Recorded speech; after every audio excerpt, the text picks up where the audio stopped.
My advice would always be to seek professional help first before discussing it with partners.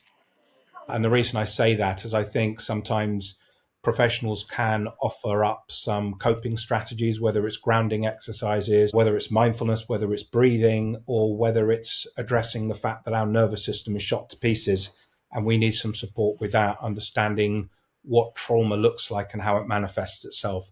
So I think it's really important to definitely seek professional help. Hi, I'm Naomi Murphy, and this is the Locked Up Living podcast, where we talk with a wide range of people about harsh aspects of institutional life. We also explore some of the ways to overcome them and to grow and develop. I'm David Jones. So join us every Wednesday morning, 6 o'clock UK time, for a fresh podcast.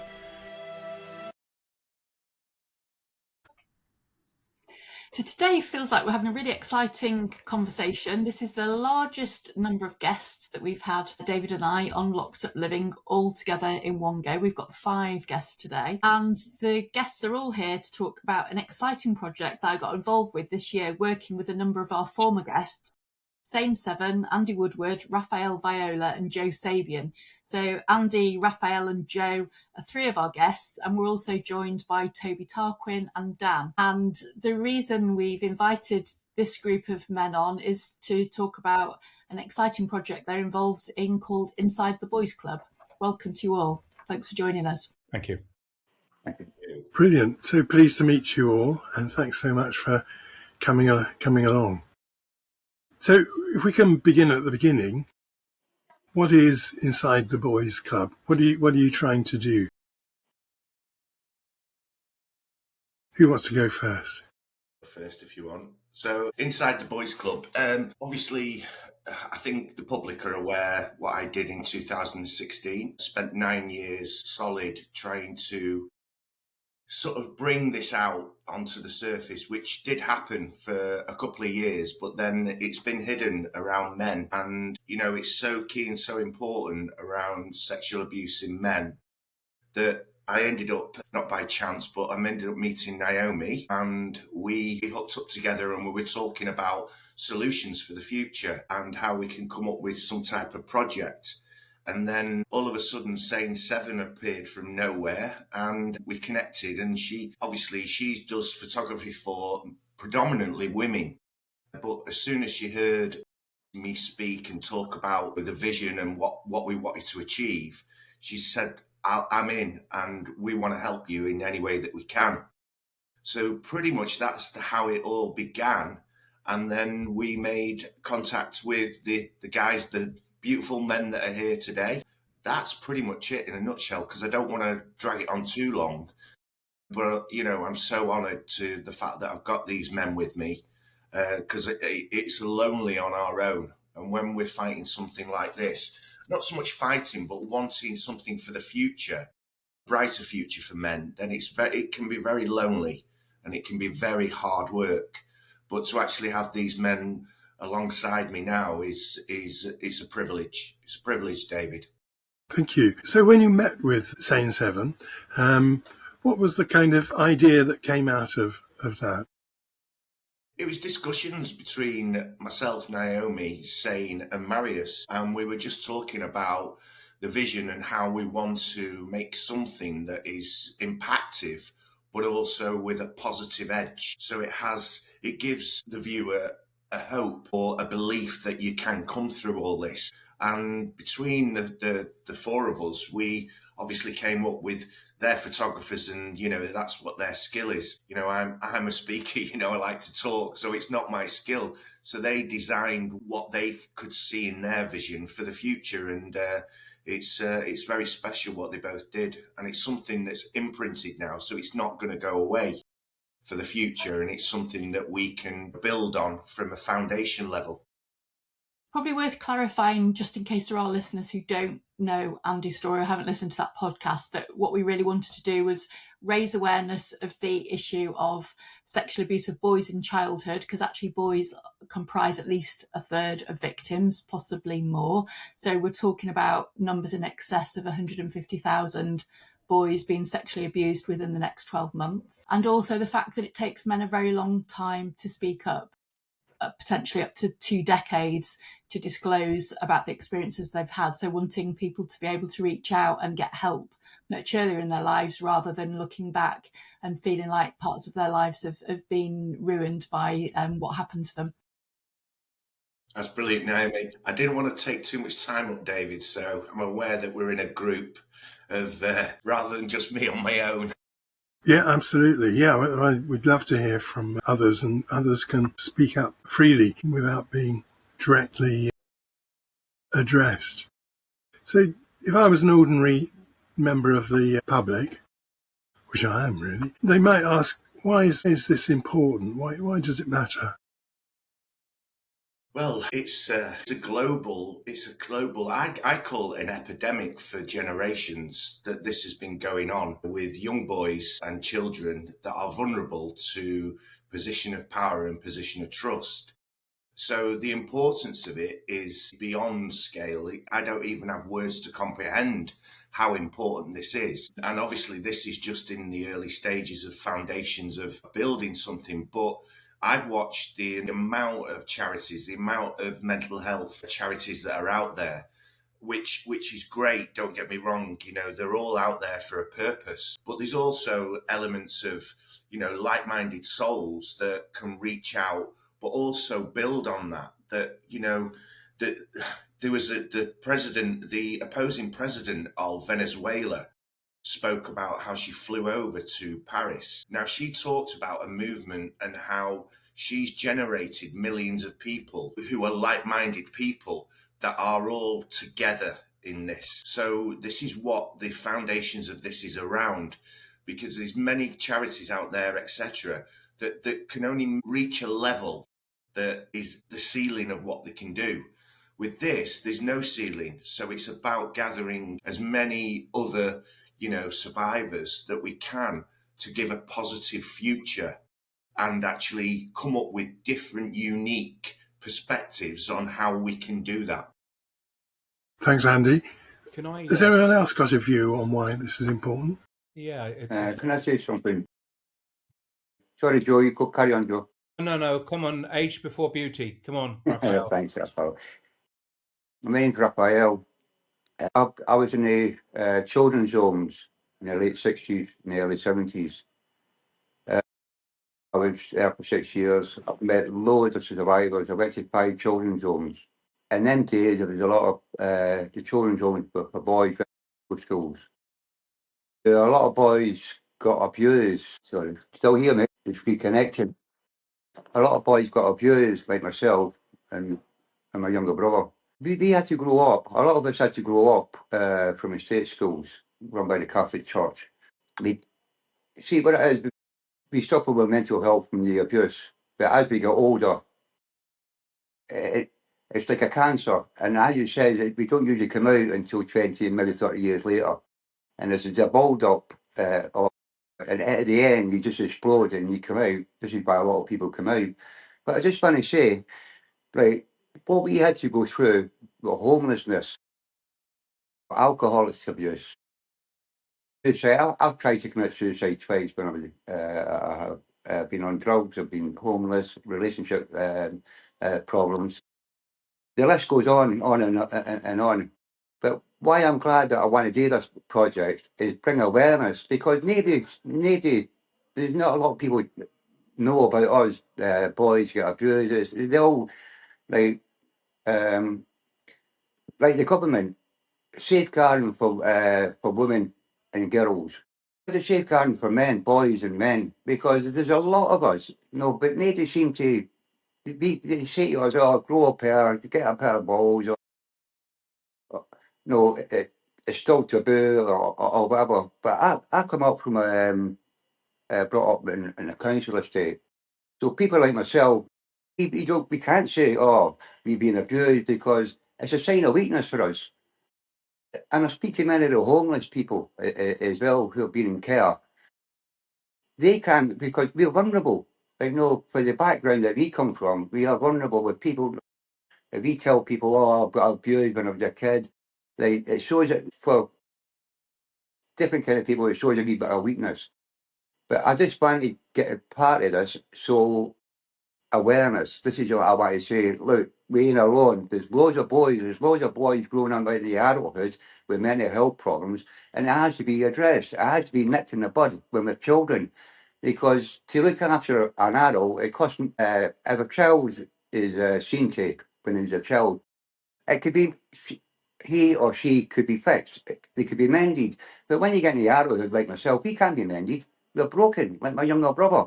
You can't be mended when you get to a certain age. But as I said, I just want to bring out awareness and say to other people, look, they ain't alone, to men and boys and the government and to other people, like, no, just give us a little bit of a platform. A little bit of a platform. But we haven't got a platform at the moment. And this is why I'm so glad that I'm involved with us, so we can spread awareness and say to people, look, men they cry, men they hop, we hop inside, we're invisible wounds. But all the tension's gone to the women and girls, which I agree with you. But it's like the Titanic. Men and women are first, women and children are first. But at the end, if there's any room for men, jump on, you can come on. But at the minute, there's no room for us. They ain't get any room. So I'm glad I'm part of this and just bring awareness through that we do cry, we do hurt. And we want acknowledgement in this campaign. That's all I want. Acknowledge people say, yeah, and realise that these things, these atrocities did happen to us when we were children. And we did have to grow up with mental health problems. But nobody wants to address it. You know, I've been to see mental health people over the years. Just tick your boxes, tick your boxes. But there's no actually physical mental health there out there for men growing up into boys growing into adulthood to get treatment. Yeah, So this is thank why you. I'm passionate about this. I just want to get that word out. We do suffer as well. It's not just women and girls. It's men and boys and Yeah, men. I think that's coming across very strongly, Rafael, that there was inadequate protection at the time and an absence of a platform for your voice to be heard. Joe, Yeah, what well, were that's you to going be to heard, say? David. It's got to be heard now, pal. But this is 2025. We don't live in the old days now. This is, we're supposed to be a civilised society. Let's address this because it is a bigger problem. It is a problem, a big problem, but it's not getting addressed. They think we are tough, men are tough, get on with it. This is the way society is. This is the way they treat us. But it's got to change. It has to change, definitely. Okay. Joe? Yeah, David, thank you. Yeah, I mean, I would echo much of what Andy and Raphael have said. I mean, for me, I work in mental health and have done for a long time. And what I see is the damage that so many men that I've seen and worked with, and myself, I haven't escaped. Often men are, I'm going to be very careful what I say, but often men are emotionally inarticulate. Men often, certainly the ones I've assessed and worked with, and certainly myself for a number of years, really found it difficult to put into words how I felt about the Yeah. experiences I had had and the impact.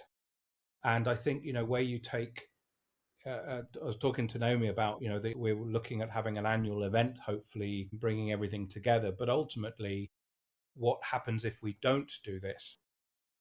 There'll be more men suffering in silence. There'll be more men turning to maladjusted coping strategies. There'll be more men living in isolation and loneliness. And ultimately, that the trajectory or the prognosis is poor because it results in suicide.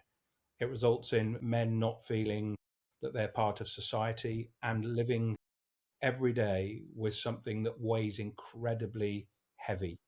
And talking about it with people that are close to us, with partners, is incredibly difficult.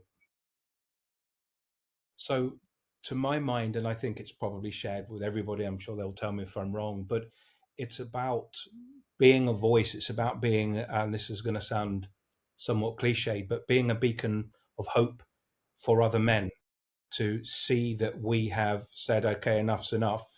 We want to do something about this, and we have to start somewhere. So, as a group, let's start and let's encourage men to talk. Let's encourage men to feel and to reach out for support. And that journey has to start somewhere. And I'm notwithstanding there are I'm sure other organisations and people doing remarkable work, but we're coming together for something quite specific.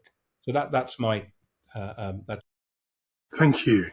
Dan, Tobi, is there anything you want to add? I think, I came to this project late, I have to say, and I'd already helped to found the group, the Seen and Heard group, which you've already met Chris Branch. So the three of us founded that about a year and a half ago, aimed for people like us who've been through boarding school, basically, pretty specific. Joining this has done two things. It's opened my eyes to how much bigger the problem, and we were shocked at how big our problem was, because until 2 years ago, we all thought it was only me or only him. So that got bigger. But now seeing this, it's huge. And the links are so shockingly similar. It's always young children put into positions where they have adults who have huge influence and control over them, doesn't matter where it is, and the inability, particularly of boys, to speak, because from the moment any of us as boys are aware of anything, parents and society are teaching us not to speak. You fall over age 2, you cry, your mum says, don't cry, be a big boy, big boys don't cry, that kind of thing. And that's so interwoven into the fabric of society, into whatever it is to be a man, which is something you have to learn. I mean, it sounds stupid. We are all socialised into becoming men who don't do that sort of thing. And we don't, on the whole, do emotions, but that's a slightly different one. But for me, the fascinating and tragic thing, I'm linked inextricably to Rafael, because he was in a children's home, and so was I. His cost the state 80k a year, mine cost my parents 60k a year. But we were both in homes being looked after by people who had no interest in us and who, quite rightly, couldn't love us. And there were those sort of places attract, unfortunately, the sort of people who did the opposite, or who do love small boys, but in an inappropriate way. Then I'm equally linked unbelievably closely to Andy, who was such a lucky boy to be chosen to become a footballer. Privilege. Anyone who's so lucky, you daren't complain about anything, whatever happens to you, because you're so lucky and you're just complaining. I was lucky because my parents could afford to send me to a top school. Shut up and put up. And those sort of links have been really surprising to me, because I'd never, out of ignorance, thought about it. And I think that, beyond things that have already been said, it's that the fundamental links between having adults with too much power over children who are unable to speak, and it's going to lead to one thing, basically. And I think that that's the fundamental thing. We need to get government and people in charge of organisations, whether it's the church, schools, football, music, gymnastics, all those kind of things. Anyone who are in charge of those sort of organisations need to think really hard about the balance of power. And it's quite a difficult thing. I don't think enough research has been done into how to break that power up, but I think it must be, because at the moment, those sort of places, are the most attractive places to completely the wrong sort of people who want to become predators on young children, because they have the power, they have the cover up, they can do what they want. And it's still, from my experience, having worked also and led in boarding schools, it was still going on. In 2012, it was still going on. The deliberate cover-ups, the passing on of people who were suspected as doing these things to another place to save the reputation of the place they're currently in. And that's where we come into mandatory reporting, which is another story. Thank you for listening. Yeah.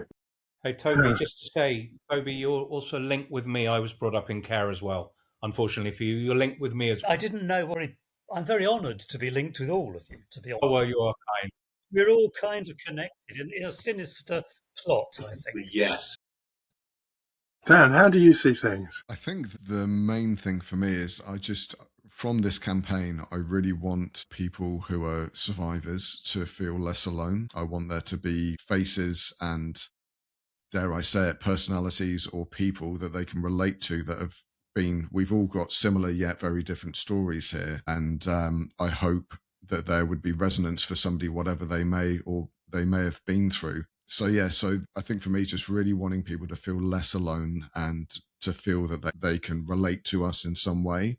And then also as a byproduct of that, I would hope, but by raising awareness generally of the extent of the problem, that we also help inform other people how to be supportive, how to support survivors, how to relate to them, how to emotionally support them, and how to understand them.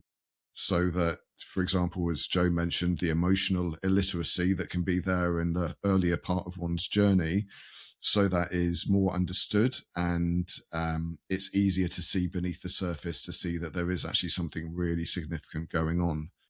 So that's my driving force with this, really. And I feel really privileged to be a part of this project with all these men, with Dr.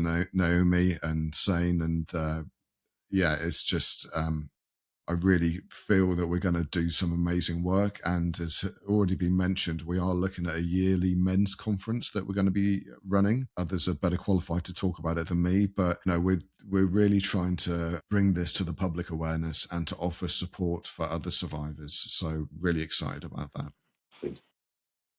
Thank you. Well, as the sort of only outsider in this group, I must say it sounds really worthwhile and interesting.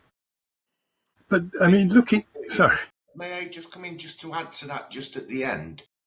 When we look at any sort of whistleblowers or people that speak out, like myself, so when I spoke out, it went obviously global. It went around the world, and I went to Brazil. But one thing, this is how the discussions Naomi and I were having. What I was able to see was hundreds and hundreds and hundreds of people that were from all walks of life. But that narrative was a position of power and a position of trust. And the implications of that I saw myself, and I was absorbing these individuals that were ringing me up, and I was seeing in the newspapers, and I was seeing the church, the boarding schools, and the amount is phenomenal, David, who I have spoken to. It wouldn't put anybody in tears to know the magnitude of this in all these arenas. And yes, the culture has changed somewhat, but we are not in a position where we're even ready to unlift the plasters of humanity to people, but also those in a position of power. If you break a link with them, then it will fall down. But this is one tangled web, a bit like Spider-Man. It's like a dark web that needs untangling. And as soon as it gets started, it wovens itself back up again. But this is unique because these charities, this is men here that are all from different arenas, that are all speaking in unity together about one act that humanity has been going generations. And that's the key, and that's what's unique about this, David, because we've got here 5 men from all different arenas saying the same thing, and that is powerful. Thank you. Yeah, that's true. That comes across very strongly. But the other thing that comes across pretty strongly looking at you is that you're all really talking about something which happened, I would guess, about 40 years ago, and you're all pretty white. Do you think this is something that's restricted to that kind of demographic, or is there something we haven't been able to see yet?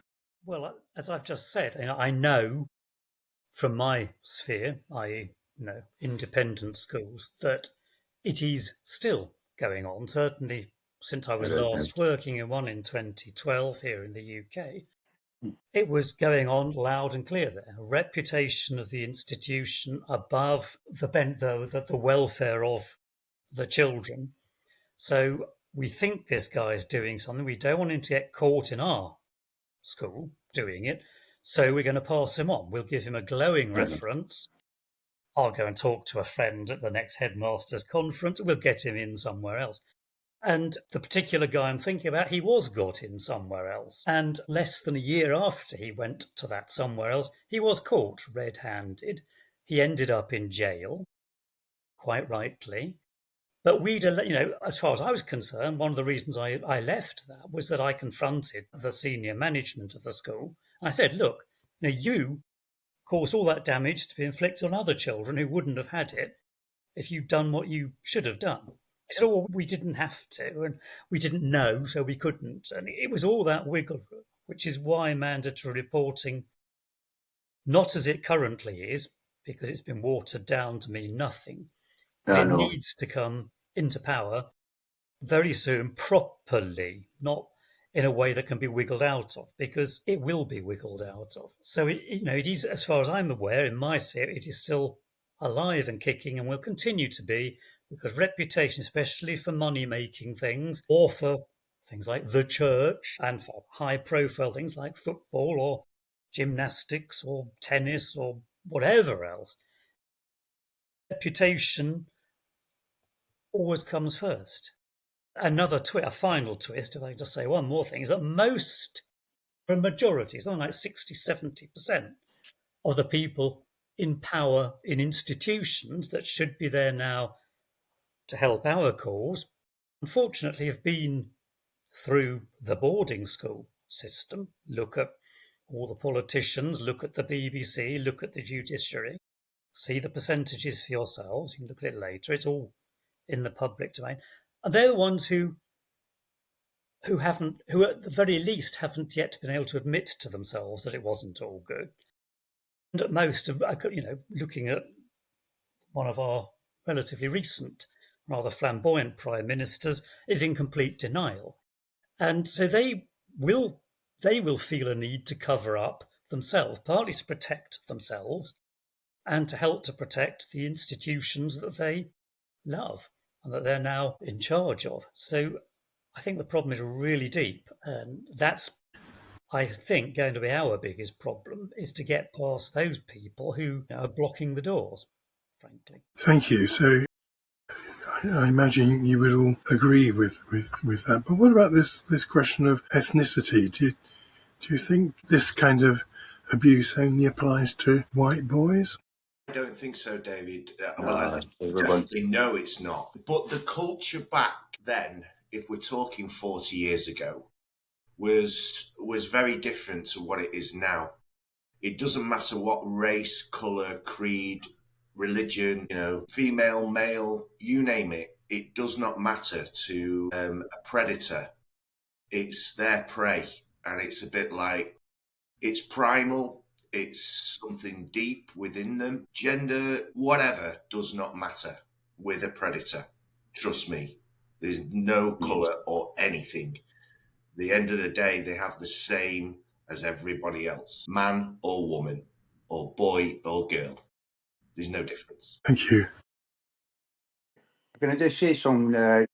I've just started travelling in 1969. What I say now, they've just got better at covering that up. That's what it is. It's better, it's gone underground, and they've learned by their mistakes with these organisations like the Catholic Church of Boarding Schools. Tobi's right. They move them on like priests. Once they get found out that they were abusing children from a children's home or the parish or the parish, they just move them on to another parish or another children's home, like the Christian Brothers. They were doing it exactly the same with one of the children's homes I was at, St Gilbert's. When the Christian Brothers went to prison, as soon as they come out of prison, they went to another children's home.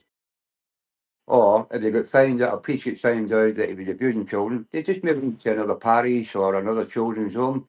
But now they're just better at covering up. They've learned from their mistakes and they're clever what they do, how to do it. And they still don't listen to survivors. It's very hard for survivors to come across and tell them and getting believed. But we are getting believed now. People are beginning to believe because there's so much media attention about us now. We're getting believed. But you're right, Toby. They just move us about. They just move the predators about to different places and protect their organisation. That's the most important thing for them, protecting their organisation. That's how I find it. We also know that in terms of age, we know that it takes men much longer than girls and women to speak up anyway. And certainly some research that I did in the prison, we found that there's something about how questions are asked by mental health professionals that might make it easier for men to tell their stories if the questions aren't framed as abuse, but more neutral questions about first sexual contact, for instance. But I wonder, Dan, if you have any thoughts on the ethnicity of this group. Certainly I know that Black Asian men also have also been abused during boyhood, but I wonder why we don't see more of them. Gosh, yeah, I don't really know how to answer that. I mean, I've spoken with survivors of every creed, every background, ethnic background that you could imagine. So I'm personally convinced it happens across the board in society as a whole. Why is this group comprising of white men? I don't know. I don't know why we were unable to find a man from a different ethnic minority. I can't answer that really, but I think it is a bit like finding a needle in a haystack, finding a man who's willing, at this stage at least, to speak out publicly about it. So I think if we look at demographics and just numbers, it's just the way that it's worked out this time, really. But of course, it would be wonderful to have brothers of ours from different backgrounds to help represent this issue. And if there are any watching this who would want to be a voice, that would want to speak out, please reach out to us, and a more inclusive and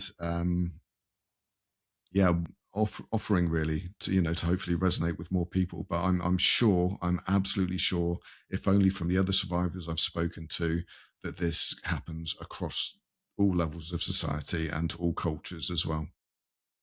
Can I just add to that? I agree with you, Dan. I think one of the central problems is not just deciding one day that we're going to disclose that these things happened. The question is, what happens next? What do we do with the disclosure? Who supports us with the disclosure? How does it impact our family life, assuming one's married with children? And it throws up all sorts of uncomfortable questions. And for many men, including myself, I buried the experiences in a box in the garden, under another garden, in somebody's garden, as far away from me as I could possibly imagine. And it's digging it back up. I mean, we hear the term can of worms, but once it's back in the periphery, once it's in our consciousness, it's kind of, what do I do? And with conventional mental health services, they're not, even the services down here in the West Country, they're not set up to support men in this way, because you have PTSD associated with it. Sometimes you have complex PTSD associated with it. Sometimes you have attachment issues, have emotionally unstable personality disorder. There's a whole raft of things, and we don't have services set up to support people. And I think for men, there's another dimension that it can be absolutely crippling in a family environment where we want to or feel the urge to discuss with our partner sexual experiences. How much do we leave out? How much information can we give them that we will still be viewed as the man in the relationship rather than a victim? And those are enormous questions to ask as well. For my part, without boring people with all the details, my abuse was certainly my time in care, but also at the hands of my mother and her partner, female partner. So that's a whole nother dimension. Where do I go with that? And so we all have these very unique experiences. Yes, we're all joined in the fact that we were exploited as children and in some respects used as peace pipes, that old expression, and handed around. But what do we do with it when we disclose it? And that's a really difficult question to answer. And do you have any advice for people, Joe, who might be thinking about speaking up and wondering whether they dare to share that story? Yeah, I mean, my advice would always be to seek professional help first before discussing it with partners. And the reason I say that is I think sometimes professionals can offer up some coping strategies, whether it's grounding exercises, whether it's mindfulness, whether it's breathing, or whether it's addressing the fact that our nervous system is shot to pieces and we need some support with that, understanding what trauma looks like and how it manifests itself.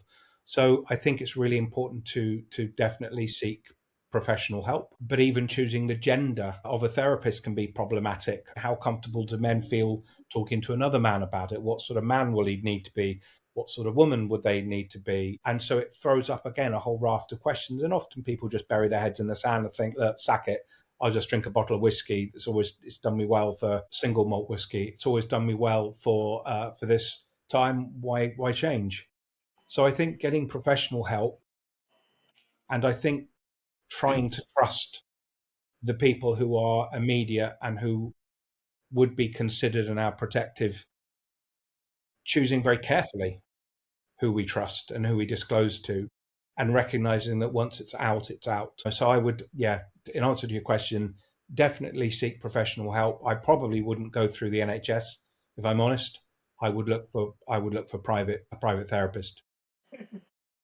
So there's lots of other advice, but I don't want to monopolize the time. No, I mean, just to link on that, we will share in our show notes links to sort of charitable, low-cost therapy options for people. But, I wondered whether anybody else has any other advice. You look like you wanted to say something. Yeah. So I'll go first, Andy, if that's okay.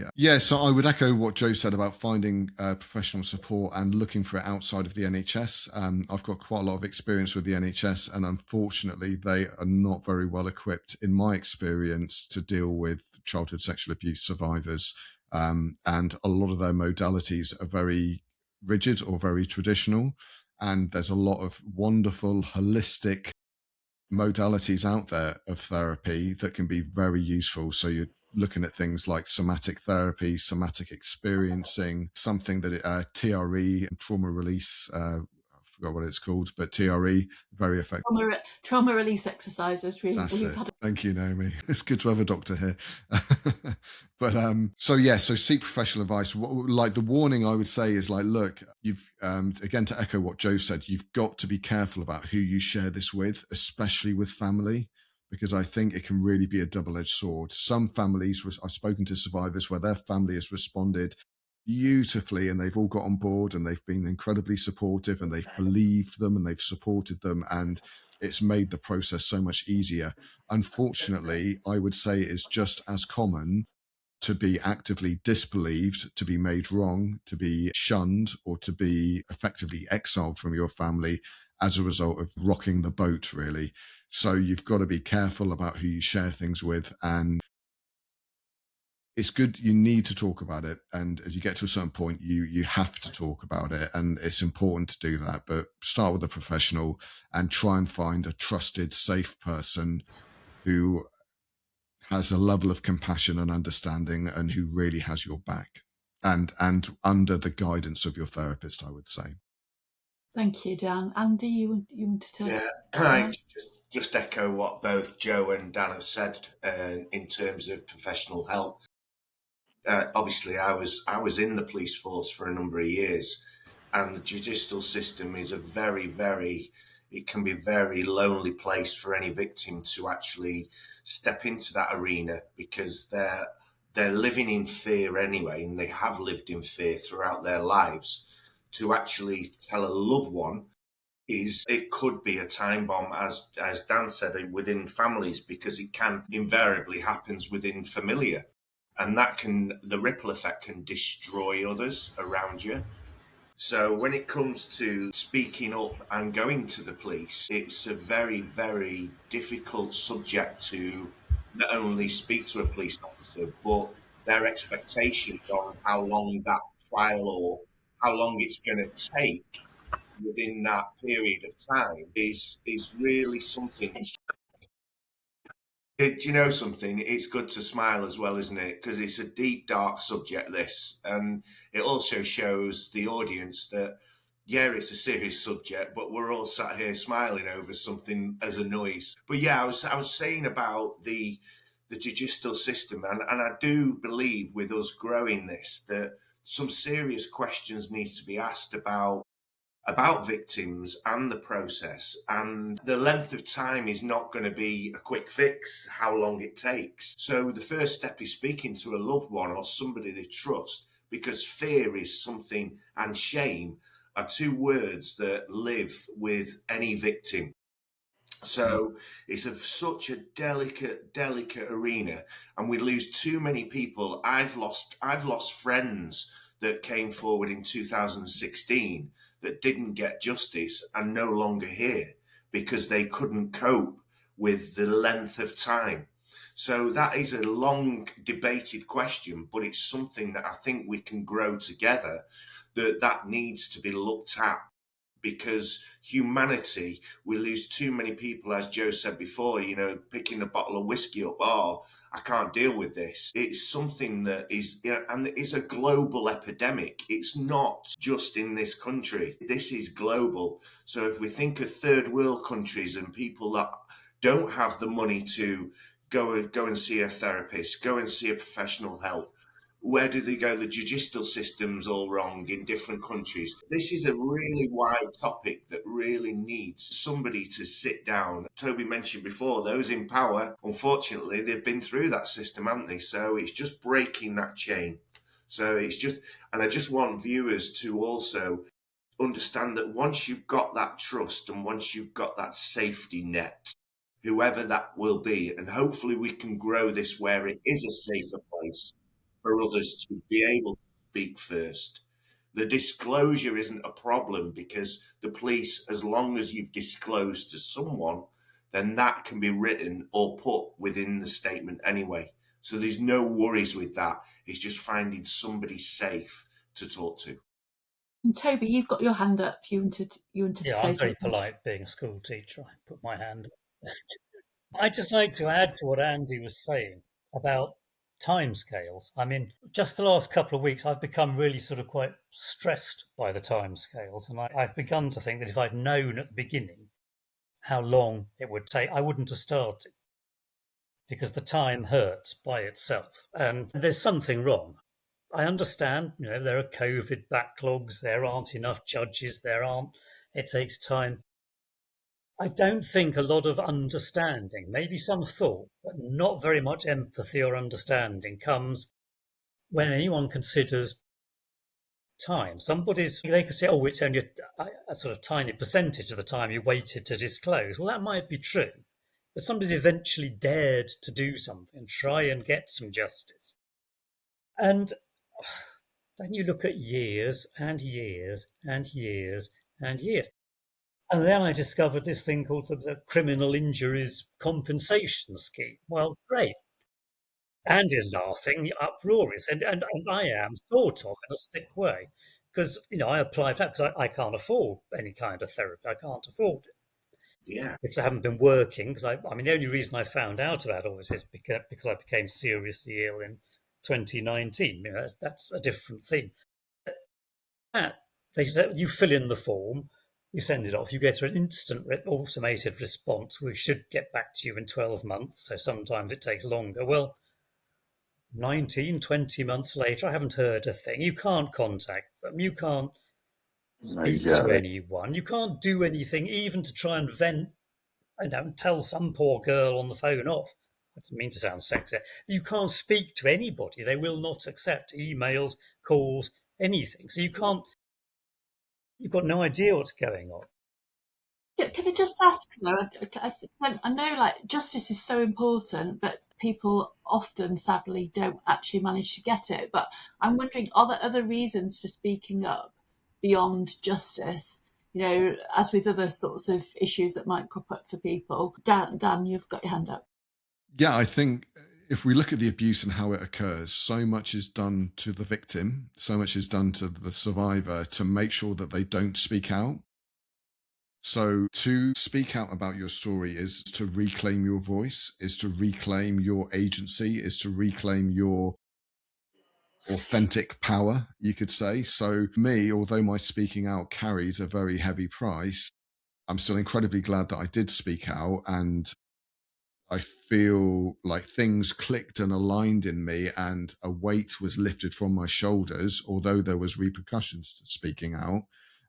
So no, I really think, I actually think it's an essential part of one's healing journey to speak out. And I'm not saying you have to do it on a platform like this, and you don't need to go on a podcast, but to challenge the narrative that is so often placed upon us, and to speak up and to be counted and to say, like, no, this is my story, this is what happened to me.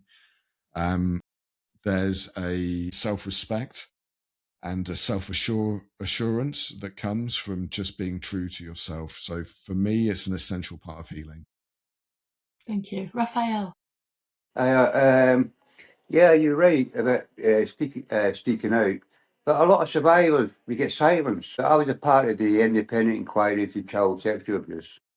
I was a co-participant in that inquiry. I was promised a voice, and at the end of it, we never got a voice. What was that like for you to not be heard in the way that you It wanted? destroyed me, Naomi. It destroyed a lot of us. Like we were promised a voice. 8 years I was a co-participant in that inquiry. I told the inquiry, the panel, to their faces. I stood up. Well, I'm in a wheelchair. I told them it was a complete farce. Why did they silence us? And we're still getting silenced now. The Vatican, I've been to the Vatican twice with my complaints. They're silenced now. Now they've blocked me. The RSS cell will block me. The Catholic Safeguarding Standards, they've blocked me. If you speak, a lot of survivors, especially with these organisations, they specialise in silencing us. And this is how we have to get our voices out. It's not right. We're still ain't getting heard, you know. We're still not getting heard. And this is, and it's unfair for survivors like myself, especially historical, like all of us. We've got to start, campaigning. So they've got to hear our voices. As I said, these organisations, they won't. They're too busy protecting their organisations. And it's right, we ain't got a voice, we still haven't got a voice, and as I've said, it's 2025. We've got to have a voice, and they've got to start listening. Imagine being banned. I'm a pensioner. I've got serious health issues. I travelled to the Vatican twice, and I get shunned. They shunned me. And it doesn't sound like the effects are historical, Rafael. Although that's a term that's often used, it doesn't sound like the effects are historical. When people don't listen to survivors, it really hurts us. Because this is why I got part of that inquiry, because they promised us a voice. What's come out of that inquiry, Naomi? Nothing. 20 recommendations. I was part of that for 8 years, that inquiry. As I said, go back to the government, Jess Phillips. She stopped the redress scheme for us. But you've got the redress scheme in Scotland and Wales, Scotland and Ireland, sorry, but nothing is put in place for England. And we've already had this inquiry, but it cost £250 million, £200 million. What for? Nothing. I think with these inquiries, it's just a gravy train for lawyers. It's always the same lawyers, it's always the same panels to conduct these inquiries. It should be an independent, when I say an independent inquiry, it should be independent, not the establishment. It should be survivor-led. All these, and that's going to make a change. With these inquiries, there should be survivors on these panels, because they're capable. You're highlighting really well, Rafael, how organisations don't really hold their hands up and aren't really accountable. But again, in terms of we know how society works, often people don't get justice, whether it might not be about sexual abuse, it might be about being bullied at work or some other wrongdoing. But even if you're not going to get justice or you're not going to be heard officially, are there other effects of speaking up which actually come? I mean, Dan spoke about the need to do that to heal, and Joe, you've got your hand up. I didn't know whether you wanted to add something to that. Well, not specifically on that, more around something that I touched on before in our previous podcast, but Rafael saying that your question and his response was that he'd been destroyed. I mean, Rafael, you are a force of energy. You are the least destroyed person I know. Thank you. And I really mean you are an absolute inspiration. And it touches on what's so important to me and what is so often lost. And it's the subject of post-traumatic growth. That has probably kept me going through the darker times, because the kind of pertinent questions, would any of us be as insightful, have as much compassion, have as much love for the world, love for each other? Would we really truly recognize the sun on our faces because we've been at places where perhaps we weren't going to see another day? But I think it's really taught us humanity, these experiences, and they're not, of course, they're dreadful and they should never have happened. And that's, very, very clear. But we've really picked up some skills on the back of that. And I think for me, if we're going to do anything as a movement, we really need to highlight what men do have, and if they are compassionate, they have oodles of empathy, and all the other skills that we have picked up that we're probably completely unaware of. We've developed insight, maybe we've developed hypervigilance, which is perhaps not such a good thing, but there are an awful lot of things we have picked up that are powerful characteristics. And, it allows us to take on so much. We're all here, and look what we're taking on, look what we're willing to do. And I think it's really, we need to find a balance as a collective, that we absolutely take issue with the past. We recognize where we are now, but we've really got to bathe in our strengths, because they are many. And I just really wanted to emphasize that. Yeah, good. I finished now. Yeah. I just want to echo completely, Jeff, what you just said there. And what I've also experienced, I've been part of an inquiry like Rafael, and it nearly destroyed me, Rafael. When they say it's independent and it clearly is not, and you're educated enough, and like you said, Joseph, we've been given some amazing skills that we've self-taught ourselves to be here today, to be able to be all speaking together intellectually. And not only that, we've got a lot of experience in this. And what I've found is that predominantly, most, if not all, that I have met have all been empathic, heartfelt people that have still got the inner child within them, that is struggling has struggled with relationships and issues, but are extremely skilled in their own right, that collectively, like Joseph said, in certain arenas and certain areas, if we can highlight this and actually bring this out to the attention in such a positive way, that yes, we're damaged, every single one of us. If you actually really, I go to meetings, and within those meetings, I see nothing but empathic people. I spoke for 2 minutes, and before I knew it, 2 of these people spoke out about their abuse as children, because I could see the pattern of behaviour was so similar. You would not believe, this is the ability we have. Once you start seeing somebody's history, you automatically know that there's some form of childhood trauma has come as an event of that. And that is a skill we've all got. And can you imagine if we grow this movement, that other like-minded souls are on the same page? It then becomes, a united front. And we do that in such a positive way, using all the skill sets that we've got. And that is something unique. And that, I think that's certainly my vision in terms of us all collectively making this grow. I like it. Thank you. I'm just wondering where you think the organisation is going to go from now. What can you see developing over the next 12 months? I'll come first, because I'm a chatterbox, and then everybody just can talk after. This is literally, David, this is only just, to be fair, it's no recollection on saying unmarry us, but they're very busy people, and this came as a bit of a whirlwind. It was a project that we'd only just come together as a group. We'd not really come up with any strategic plans, albeit that we've all got our own visions, and I think they'll all unite together anyway.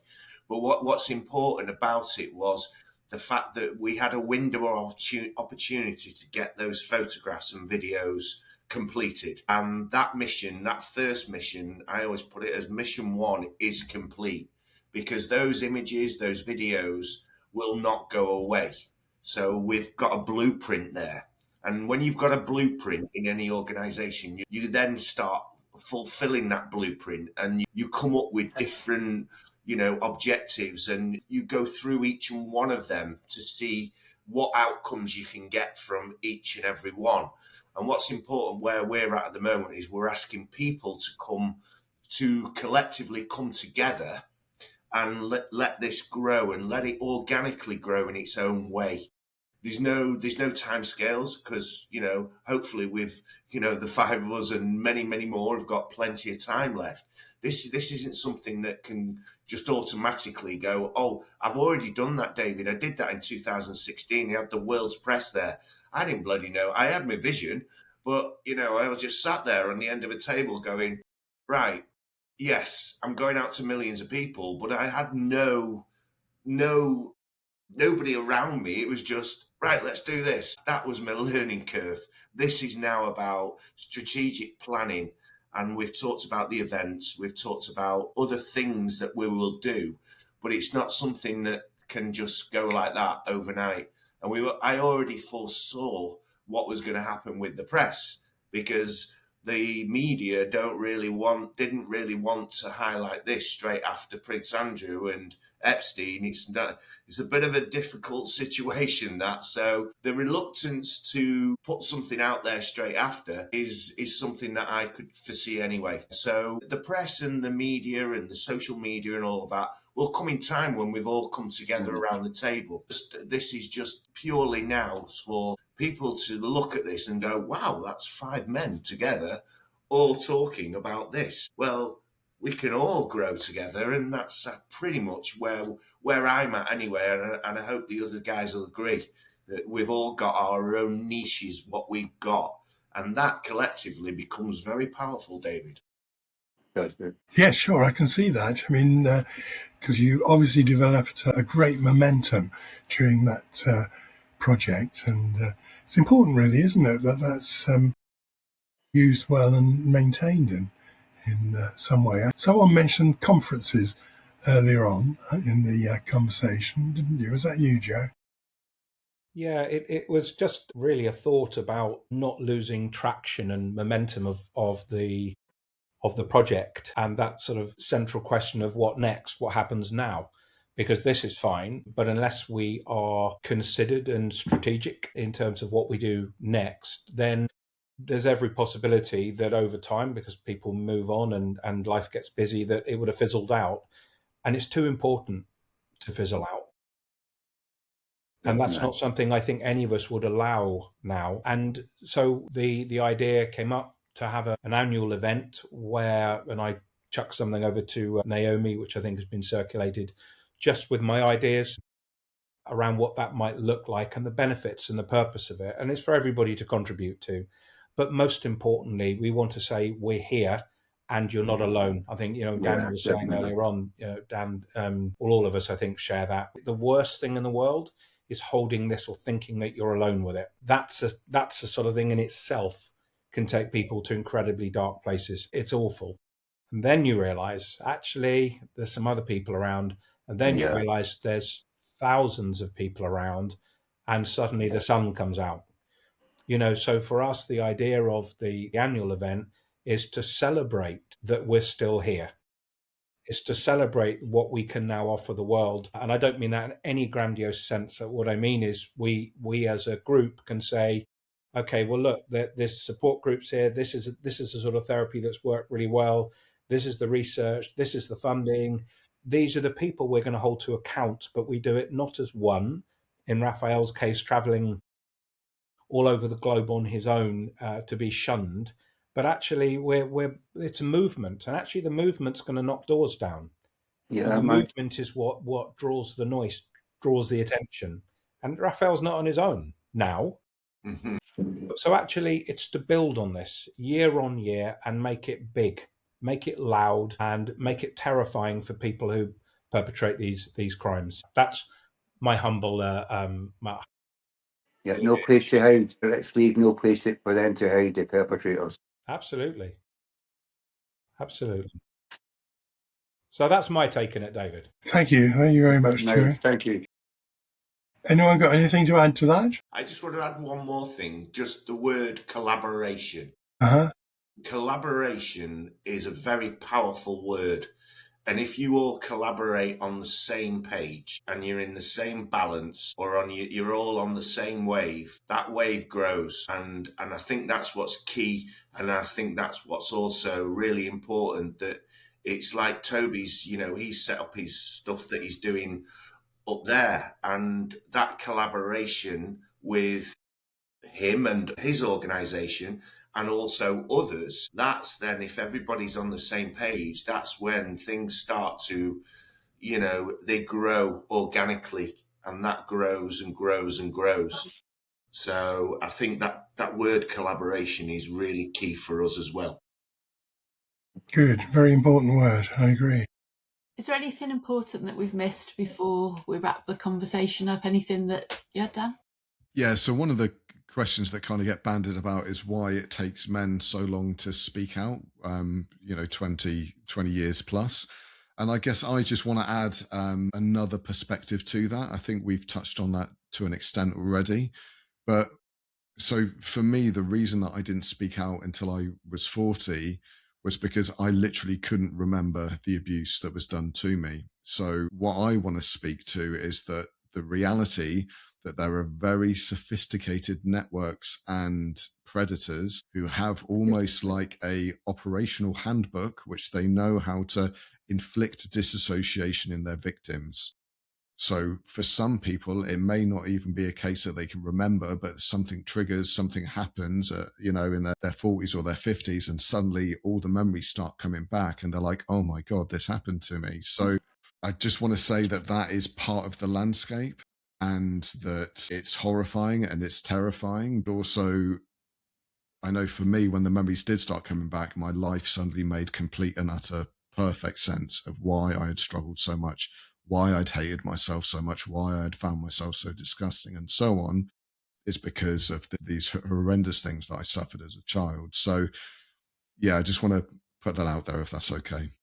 No, thank you for that reminder. That's really important, Dan. And you've written some good stuff on that. We will share links in the show notes to your website and some of the stuff you've produced, as well as Seen and Heard and the books of Rafael and Tobi and Andy within all of that. That's my book and I won't make us this get Nice up. plug there, Rafael. Nice plug. Yeah, I'm getting silence now. You can get it on Amazon. Because the silence in me, I'm restricted on all my platforms. So if you're interested, this is my book, Stealing Lies. Can I put my therapist card up to the camera as well? Yeah, go on. Great achievement. Is there anything you want to add, Tobi? Yeah, I mean, great. I haven't got anything to sell. My book's brilliant. You can find it on Amazon. The link will be on here. It's a fantastic book. It isn't painful. It's written as a gentle. I read one of your books. I'll bet your book, Tobi. Yeah. I was really enjoying it. I was reading it in a hostel and somebody stole it. So it's somewhere, I don't know what it is. Read. Apart from 1 or 2 pages, it's an easy read. I think like your book's in Rome. I left it in Rome. Oh, well, some did well to read and translate it into Italian. Yeah. It'll be even more famous. Really great that you've all been able to join us today. Some really thank you. Points brought up for discussion, and also, as somebody pointed out at some point during the conversation, also good to see, I suppose, men get a bad press for not having connections and not talking intimately, and yet you guys have been really supportive to one another and really expressing quite deep connections amongst you, and offer great inspiration to people who might be thinking about speaking up, to show that actually your life doesn't have to implode if you do manage to do that. So thank you so much for coming on today. Brilliant to have you. Thank you, Naomi. Thank you, everybody. Everybody, look at us smiling, and it shows that no matter what adversity we go through, we can come through the other end, and look us men at 50 odd smiling, and that's what's key. Thank you for that, 50 odds. That's great. I feel better. Yeah. Great to meet you all. Thanks very much indeed. Lovely to see you. Have a lovely week. Just one last thing I want to say. We're not alone. And that's it. We're not alone no more. Not alone no more. Buy Raphael's book. Yeah, buy my book, Stealing Lives, Okay. on Amazon. Thank you. Andy, you his Thank you agent so now. much. I love it. Hey, Have a that's lovely me in the weekend, front. everyone. That's Bye-bye. me in the front. Don't forget.